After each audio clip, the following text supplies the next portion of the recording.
ভালোবেসে বিয়ে করলে সবার জীবনে সুখ আসে না। বাসর রাত শেষে ঘুমিয়ে আছে, শাশুড়ি এসে থাল বাড়ি দিল, এই মহারানী ওঠ, এত সকাল পর্যন্ত ঘুমাই আসিস? আরে আমার বিয়ে হয়েছে 40 বছর। আরে 40 বছর ছাড়া তোর শ্বশুর কোনোদিন এক কাপ চা ছাড়া বাড়ি থেকে বের হয়নি, আজকে তোর জন্য চা ছাড়া বের হয়েছে। তাড়াতাড়ি ওঠে চা বানা। আচ্ছা মা, ঠিক আছে, এখনই আমি উঠতেছি। তারপর ডাইনিং টেবিলে বসে আছে। আরে কি বিয়ে করছিস, এত এখন হয়ে গেল, এক কাপ চা বানাইতে এত সময় লাগে? আরে মা, তুমি একটু বুঝতে চেষ্টা করো। মা, চা হয়েছে, আমি চলে যাব। আরে আমি চলে গেলাম, আমার লেট হয়ে গেছে। দেখ, তোর ছোট ভাইটাও চলে গেল, বাপটাও চলে গেল। মা, এই নেন আপনার চা। এই শুনো, তোমার গায়ে ওড়না কই? মা, ভুলে কিচেন রুমে রেখে আসছি, আমি এখনই পড়ছি। আরে বাপের বাড়ি যেভাবে চলাফেরা করছো আর এখানেও সেইভাবে চলাফেরা করছো, স্বভাবটা তো একটু ভালো করো। হ্যাঁ, কি ধরে নিয়ে আসছিস কোথা থেকে? মা, একটু চুপ করো, একটু থাক না, নতুন আসছে, একটু অ্যাডজাস্ট করতে দাও।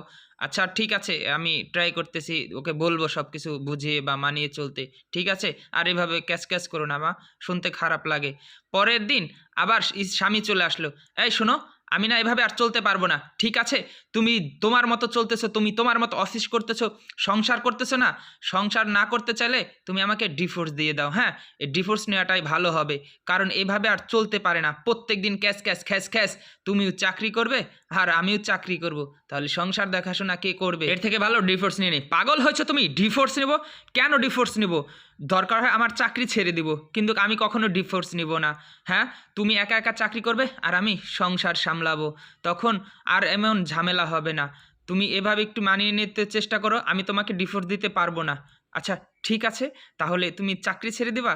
আচ্ছা ঠিক আছে, আমি চাকরি ছেড়ে দিব। যদি চাকরি ছেড়ে দিলে আমার সংসারে শান্তি ফিরে আসে, তাহলে আমি চাকরি ছেড়ে দিব। তখন বলল, ঠিক আছে, এখন থেকে মায়ের সামনে তোমাকে শাসনে রাখবো।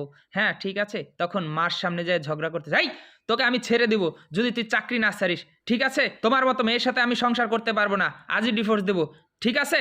তখন মা বলতেছে, হ্যাঁ দেখ, আমার ছেলে শাসন করা শিখে গেছে, সত্যি আমার ছেলেটা বীর পুরুষ। সত্যি কিছু অভিনয়ের জন্য যদি জীবনে শান্তি ফিরে আসে, তাহলে অভিনয়টা ভালো। ভিডিওটা এতটুকু ভালো লাগলে শেয়ার করে দিবেন।